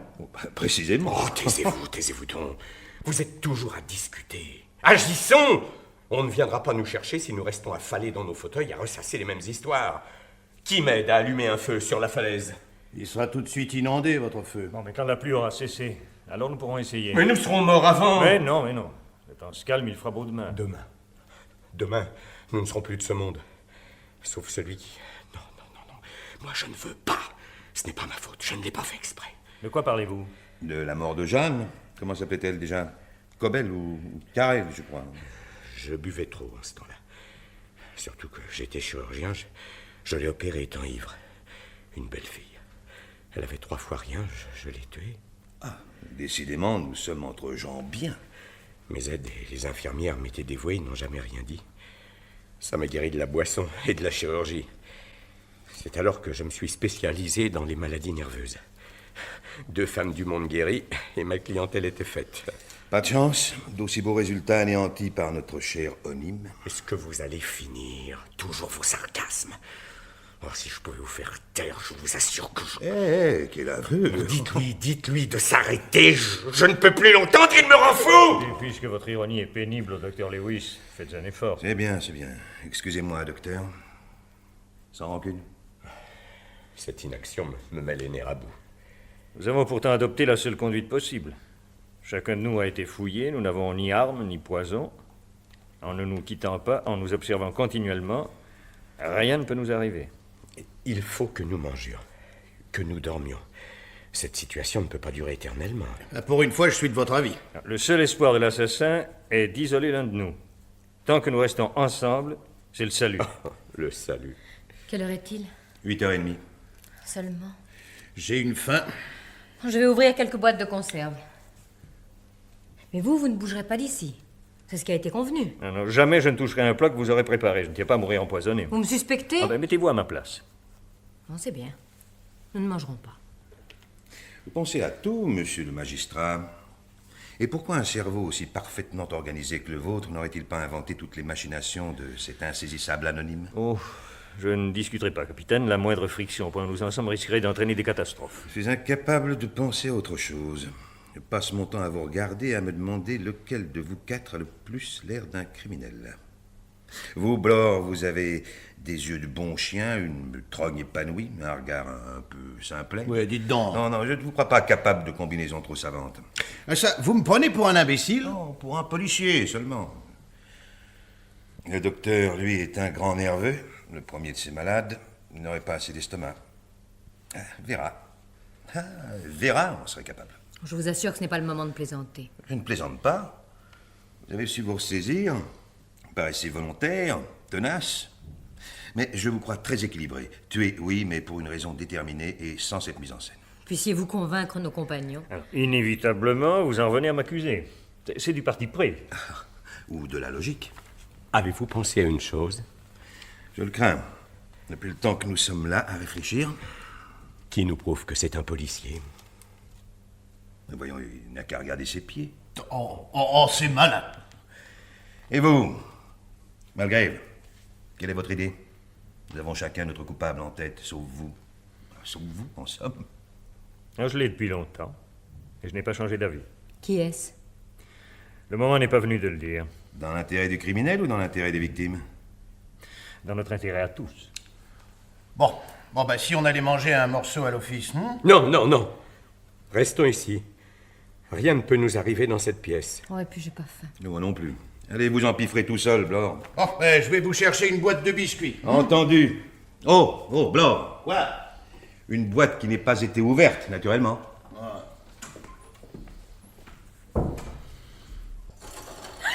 Non, ce n'est rien, un simple coup de vent. A-t-on retrouvé le rideau de la salle de bain? Non, notre assassin se double sans doute d'un kleptomane. Oh non, je vous en prie, ne chantez plus cet air-là, il me trotte assez dans la tête. Oh, j'ai l'impression que je pourrais jamais m'en débarrasser. Il est associé à de bien sombres événements. Que fait Blore? Le grand méchant loup l'aura dévoré. Non, vraiment, capitaine, je ne sais pas comment il faut vous dire les choses. 20 fois, nous vous avons demandé de renoncer à ce ton badin, insupportable. Bon, je vous demande pardon. C'est sans doute ma façon d'être nerveux. Blore revient, portant une boîte de biscuits. Malgrave prend des mains de Blore la boîte de biscuits et commence à l'ouvrir. Oh, les mains, Blore. Fouillez-le. Encore? Non, pas un mot. Non, rien dans les poches. Vous n'aviez qu'à me le demander, je vous l'aurais dit tout de suite. Servez-vous? Non, merci. Vous n'avez rien mangé depuis le déjeuner. Oh, je pourrais rien avaler. Et vous, Malgrave? Certainement pas. Capitaine? Merci. Moi non plus. Blore, goûtez-les d'abord. Mais qu'est-ce que vous avez à masticoter tout le temps? Je ne les ai pas empoisonnés, vos biscuits. Il n'en restera plus un. Prenez-en, faites pas l'imbécile. Non, ce serait trop bête. Vous allez devenir enragés tous si vous restez le ventre creux. Cigarette? Volontiers. Oh non, Pourquoi? je préfère fumer les miennes. Vous avez tort. Elle a bien le droit de vous suspecter. Vous en avez fait autant pour moi. Où allez-vous? Dans ma chambre, chercher un paquet de mes cigarettes. Ah, vous êtes prévenu. En revenant, vous serez fouillé. Entendu. Et vous ne bougez pas d'ici. Ni les uns ni les autres. C'est juré. Revenez vite. Elle est aussi affolée que moi. Oui, je ne trouve pas, moi. Je suis de l'avis du capitaine Lombard. Un étrange sang-froid pour une femme. Et des qualités d'intelligence, de finesse. Je vous vois venir, mais c'est impossible. Oh, mais qu'en savez-vous? Ce n'est pas Vera qui a tué, voilà tout. Parce que c'est vous, hein? Cette fois, je vous tiens. Vous voyez à quel point nous en sommes. À nous haïr. Écoutez. Quoi? On marche. C'est Vera, elle arrive dans sa chambre. Bon, si on buvait un coup de whisky, À condition que la bouteille ne soit pas entamée. Les trois hommes se précipitent vers la porte et sortent. Malgrave reste au fond, assis. Qui va là? Ah, c'est vous, Lewis. Bon Dieu, quel courant d'air! Les bougies sont éteintes. Philippe, où êtes-vous? Ici, ne craignez rien. Allumez vite. Mais attendez, j'ai mon briquet. Où est le docteur Lewis? Je cherche des allumettes. Et ramenez plutôt votre bougie. Non, ça s'est enroulé autour de mon cou. Qu'est-ce que vous dites? Mais quelque chose s'est enroulé autour de vous? Oui, dans ma chambre. J'avais laissé la fenêtre ouverte, le vent a éteint ma bougie. Une longue liane de goémon est venue me frapper au plein visage. C'était comme une main qui aurait voulu m'étrangler. Je comprends que vous ayez hurlé. Mais qui a pu pendre ce goémon dans ma chambre? Nous allons le savoir. Oh, quelqu'un! C'est moi. N'ayez pas peur. Et Blore? Où est Blore? Blore! Voilà. Qui a tiré? Ça.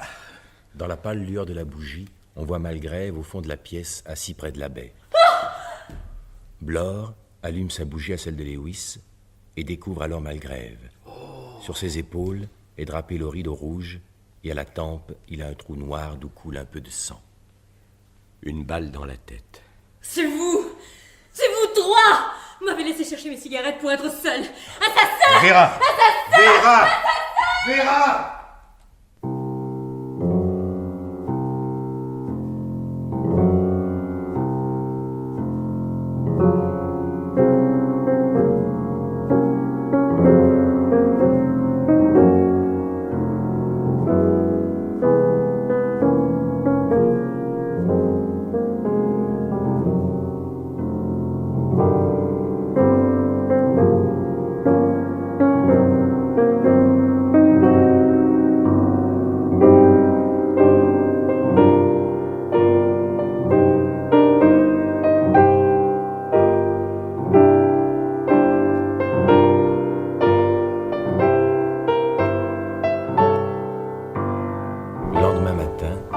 Un temps magnifique. Sur la cheminée, il n'y a plus que 3 petits nègres. Ah, cette fois, nous allons pouvoir manger tranquillement. 3 petits nègres déjeunent au point du jour, ils ne se demandent plus lequel va disparaître. Et c'est vous qui avez gagné, mademoiselle Clayton. Le docteur Lewis était bien l'assassin. Je ne l'aurais jamais cru. Quel beau salaud. Paix à son âme, monsieur Blore. Ah, ce serait trop commode. Parce qu'il s'est jeté du haut de la falaise, nous irions maintenant le couvrir de fleurs? Il est bien mort au moins. Vous l'avez constaté par vous-même. Et avec un gaillard pareil, on ne fera jamais assez attention. Il est resté au moins 1 heure dans la mer avant que son corps ne soit rejeté sur la plage. Aucun doute n'est possible. Mes compliments. Vous feriez un détective de premier ordre. À quoi aviez-vous remarqué que c'était lui, le bourreau? À ses connaissances en produits toxiques. Et à l'habileté avec laquelle le général Mackenzie avait été poignardé. Jamais une faute de détail. Il fallait un homme de science pour réussir tout ça. Et aussi sa nervosité me paraissait suspecte, exagérée. Vous parlez d'un fou. Cette idée de nous faire mourir à la cadence d'une chanson d'enfant. Ah, ce n'était pas le premier venu. Vous n'allez pas demander qu'on lui élève une statue, non? Pour le juge Malgrève, il s'est surpassé. Ce rideau rouge qui symbolisait la magistrature, le droit. 6e couplet. 5 petits nègres voulurent faire leur droit, l'un se fit emprisonner, il n'en resta que 4. Et le 7e couplet, à son usage personnel. 4 petits nègres allèrent en bateau, un hareng avala Lewis, il n'en resta que 3. Dommage qu'une baleine ne l'ait pas bouffé. Nous n'aurions même pas eu la peine de le transporter jusqu'au 1er étage. À la morgue. Vous oubliez les savants, monsieur Blore. Le crâne du docteur Lewis leur permettra certainement une autopsie passionnant. Allez, mes amis, mangeons. On parlera d'autopsie plus tard. Ça me couperait l'appétit.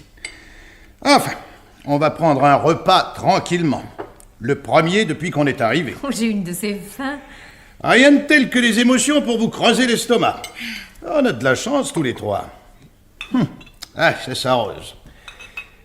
Mais comment se fait-il que cette canaille se soit tuée avant de nous avoir supprimés comme les autres? Le remords, peut-être. Le remords? Une crapule pareille? Il aurait descendu un régiment entier s'il en avait eu les moyens. Les preuves qu'apportait mademoiselle Clayton ont dû lui montrer qu'il était découvert. Peut-être bien. Vous avez vu comme il était content quand elle nous accusait tous les 3 en bloc? Fou de joie. Et il a même fait semblant d'avoir une crise de nerfs pour mieux rigoler. Il se tordait, le fumier.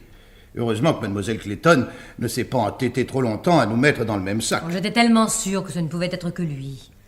Vous seul, vous l'avez à la fois découvert et exécuté. Vous méritez notre reconnaissance éternelle. Je ne l'ai pas poussé dans la mer. Presque. Il a raison.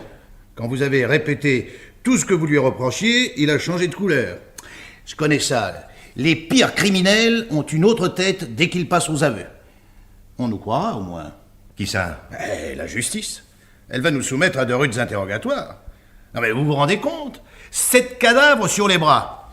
Ils nous prendront d'abord pour des complices. Pas longtemps, puisque nous raconterons tous la même version de la vérité. La même version? Pas tout à fait. Pourquoi ça? Moi, je ne pourrais pas dire exactement comme vous. Ce n'est pas le docteur Lewis que je soupçonnais. Vous n'aurez plus la sottise de m'accuser. Je ne vous accuserai pas, mais il faudra bien que je leur explique comment j'avais vu les choses. Et puis, que vous aviez un revolver. Et puis, qu'à un moment, vous ne l'aviez plus. Et puis, que ce matin, vous l'avez retrouvé sur la terrasse, comme par enchantement. Le docteur Lewis me l'avait volé. Il aura voulu me le rendre avant de se tuer. Possible. Mais c'est sûr, voyons. N'allez pas recommencer avec vos lubies de policier. Vous tapez beaucoup sur la police. Vous avez des choses à lui reprocher? Moi? Rien depuis que vous n'en faites plus partie. Et pourquoi vous l'aurez-il rendu, ce revolver? Mais je n'en sais rien, moi. J'ai passé la nuit enfermé dans ma chambre, comme nous tous. Il faut que vous soyez singulièrement abruti pour imaginer que j'ai pu jouer un rôle dans cette histoire de revolver. Mais allons, la paix était revenue, ne la troublez pas. Une traite d'abruti? C'est lui qui... Moi, je n'ai rien dit de mal, seulement qu'à l'interrogatoire, je ne pourrais pas raconter comme vous. Mais moi aussi, je parlerai de mon revolver, et de sa disparition, et de sa découverte par nous, ensemble, ce matin. Vous avez attendu près d'une journée avant d'avouer que M. Onim vous avez prévenu qu'il y aurait du danger. Vous leur direz ça aussi? Mais bien sûr. Et vous?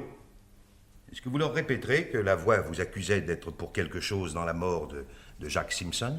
Si c'est du chantage que vous faites là, c'est raté. Il y a prescription. Bien fait pour vous. C'était donc vrai? Il fallait se débarrasser de Simpson. J'ai manœuvré en conséquence, c'est tout.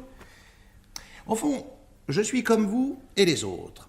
J'ai eu un jour moche, quoi. Ah, parce que vous me jugez coupable aussi. Vous en êtes même vanté avant-hier soir. Je pense comme vous. Il n'y a pas de quoi se formaliser. Je me demande qui peut se flatter sur Terre d'avoir été propre de bout en bout. Le juge Malgrève, pour n'en citer qu'un. Allons donc. Je la connais, moi, son affaire Harper. Malgrève avait une dent contre ce pauvre type. Il s'en est débarrassé au cours d'un procès. C'est ce que j'ai fait pour Simpson en témoignant contre lui. Mais je ne pensais pas qu'il mourrait aux travaux forcés, je vous le jure. Tandis que Malgrève a envoyé Harper se faire pendre. C'était plus sûr. Moi qui vous croyais la vertu même. Je ne suis pas méchant, allez. Mais il faut connaître les circonstances. Tout de même, dites donc. Lewis est mort un peu tôt. Il avait encore une besogne à accomplir. Et vous, avec vos 20 indigènes? Avant de parler des autres, on doit toujours regarder la paille qu'il y a dans son œil. La poutre, vous voulez dire? Et puis je m'en fous, la paille, la poutre, c'est des proverbes à la mademoiselle Brint. Je ne vois qu'une chose, moi. On était condamné à mort par le docteur et on vient d'en réchapper. On pourra fonder une amicale. Non, il faut plus qu'il y ait de mots entre nous.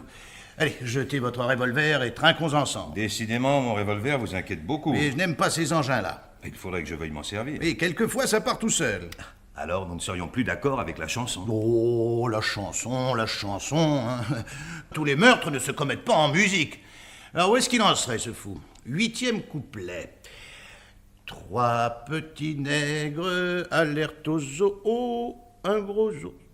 Oh, oui, je ne vois pas comment il aurait fait pour amener un ours ici. C'est pour ça qu'il s'est tué. Vous pouvez pas continuer. Un ours. Blore s'aperçoit qu'il a les pieds sur la grande peau d'ours qui est étendue à terre devant la cheminée. Oh, les amis. Oui? Vous avez vu? Quoi donc? L'ours. Il avait pensé à tout. Mademoiselle Clayton, je vous en supplie, demandez-lui son revolver. Qu'est-ce que c'est? Un bateau.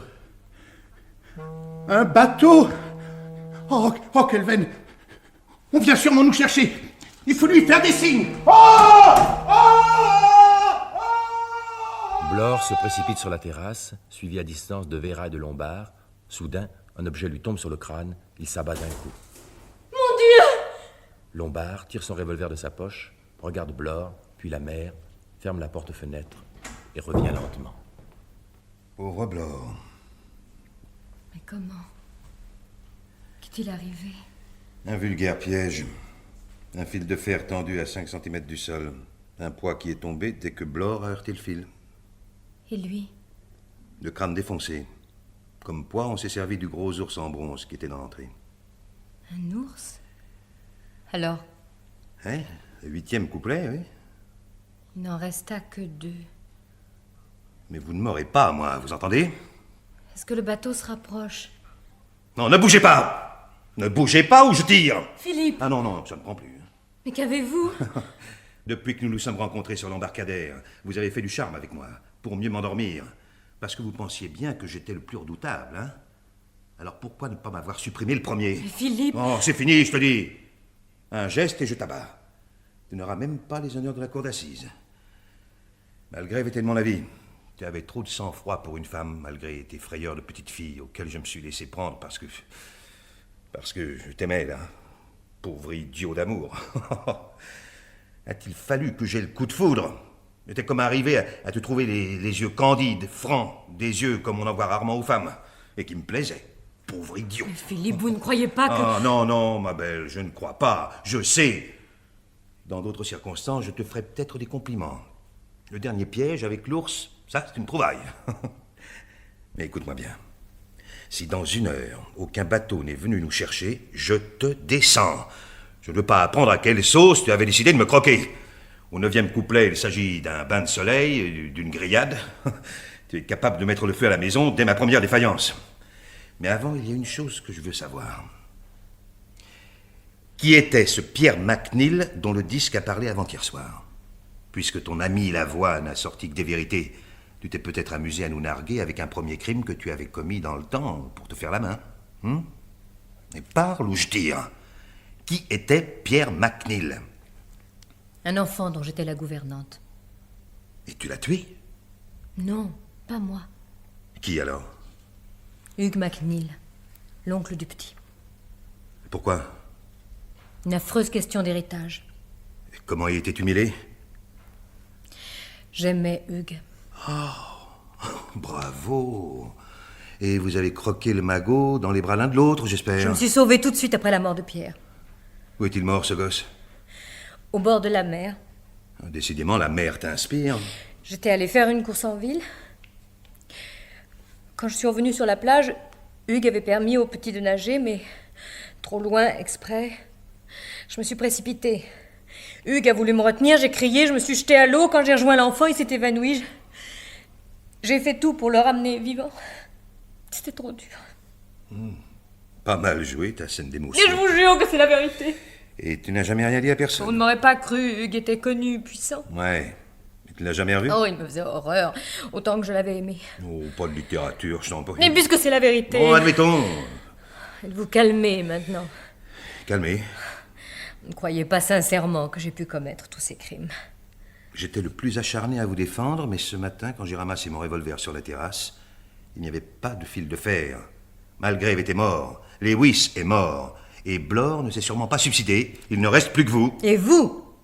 Je ne suis pas un saint, mais il y a une chose dont je suis incapable. Tuer des gens pour le plaisir de tuer. Vous avez pourtant 20 indigènes sur la conscience. C'était pas tout à fait exact. Oui, je me suis trouvé dans le bled avec 20 indigènes, perdus, sans eau. Il fallait que l'un de nous se dévoue pour chercher du secours, au risque de crever seul. J'y suis allé, et par miracle, j'ai réussi. Mais quand les secours sont arrivés, il était trop tard. Comme vous, pour le petit McNeil. Pourquoi vous êtes-vous accusé devant tout le monde? Pour voir vos têtes. Vous aviez tous tellement peur de ce que le disque avait raconté. Vous mentez. C'est parce que vous étiez cet anonyme qui nous condamnait à mort. Et il fallait nous duper jusqu'au bout. Mais tuez-moi, qu'est-ce que vous attendez?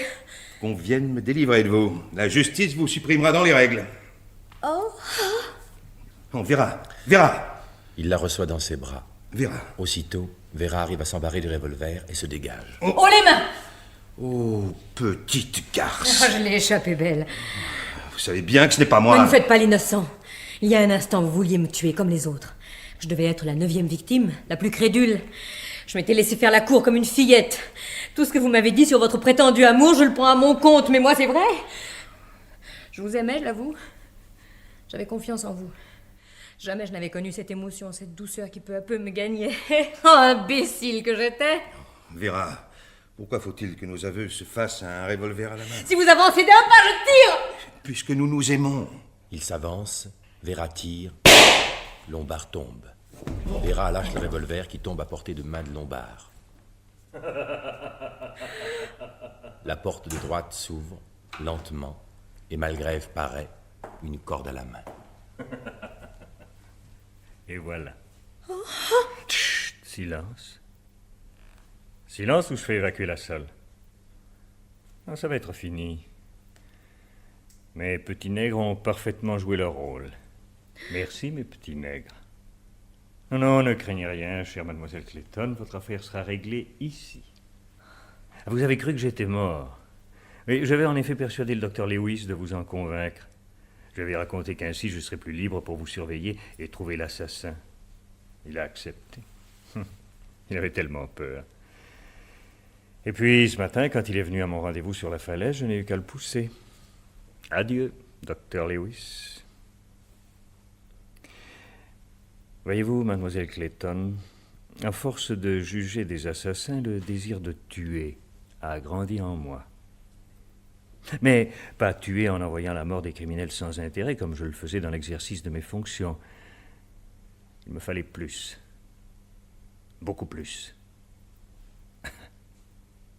Et je suis un magistrat respectable, honoré de tous. Et j'ai avant tout le souci de la justice. Messieurs les jurés, vous déciderez en votre âme et conscience. Il me fallait des coupables. Vous l'étiez tous les 9. Encore que Lombard et vous méritiez l'acquittement. Mais aucun de vous n'avait été jugé. Vous aviez tous réussi à passer entre les mailles de la justice. Je tenais donc un beau gibier de potence. Tuer, oui, par plaisir, par devoir même, en frappant des criminels. Non, silence, silence, huissier, faites évacuer la salle. Et puis je ne connaissais que trop les moyens employés, cyanure, poignard, acide prussique. Mon chef-d'œuvre a été le revolver. En le rendant à Lombard, je savais bien que des soupçons naîtraient entre vous. Et je vous faisais confiance, mademoiselle Clayton. Je voulais que vous restiez l'unique survivante. Exécuter une femme jeune et jolie. Quel régal, hein? Accusé, qu'avez-vous à dire pour votre défense? Vous savez pourtant que je suis innocente. Oh, trop tard. Il fallait plaider non coupable dès l'ouverture des débats. Ou alors vous faire passer pour une folle. Mais vous n'êtes pas folle du tout. Moi, je suis fou. Pas vous. Sœur, il faut mourir. Pendu. Un petit nègre resta tout seul. Découragé, il se pendit. Et il n'en reste. Lombard, qui n'était qu'assommé et qui est revenu à lui, abat Malgrève d'un coup de revolver. Malgrève s'écroule et disparaît derrière le divan. Philippe! Aïe! Aïe! Oh, votre blessure! Ah, c'est plutôt la vôtre. Avec que vous auriez bien voulu me tuer. Oh, Philippe! Oh, pardon. Heureusement que les femmes tirent toujours à côté, ou presque. Non, une égratignure sans danger. Mais j'ai été assommé. Oh, je vais vous soigner. Attendez. Est-ce que nous n'avons pas toute la vie pour ça? Oh, toute la vie. C'est vrai. Et nous ajouterons un 11e couplet à la chanson. Mais deux petits nègres n'étaient pas morts. Ils se marièrent et eurent beaucoup d'enfants.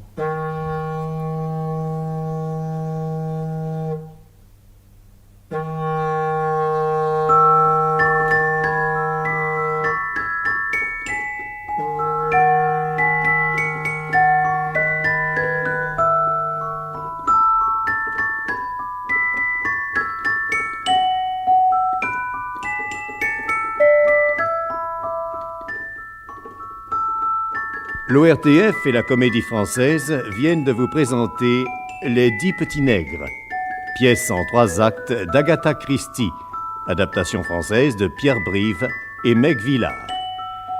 Avec le concours de messieurs Michel Etcheverry, le juge Malgrève, René Camoin, William Bloor, René Arieux, Philippe Lombard, Alain Pralon, Roger, Marcel Tristany, la voix, Jean-Noël Sissia, le récitant, André Rebaz, le docteur Lewis, Louis Arbessier, le général Mackenzie, Philippe Rondest, Tony Marton, et mesdemoiselles Denise Jans, Emily Brent, Claude Winter, Vera Clayton, et Virginie Pradal, Marie.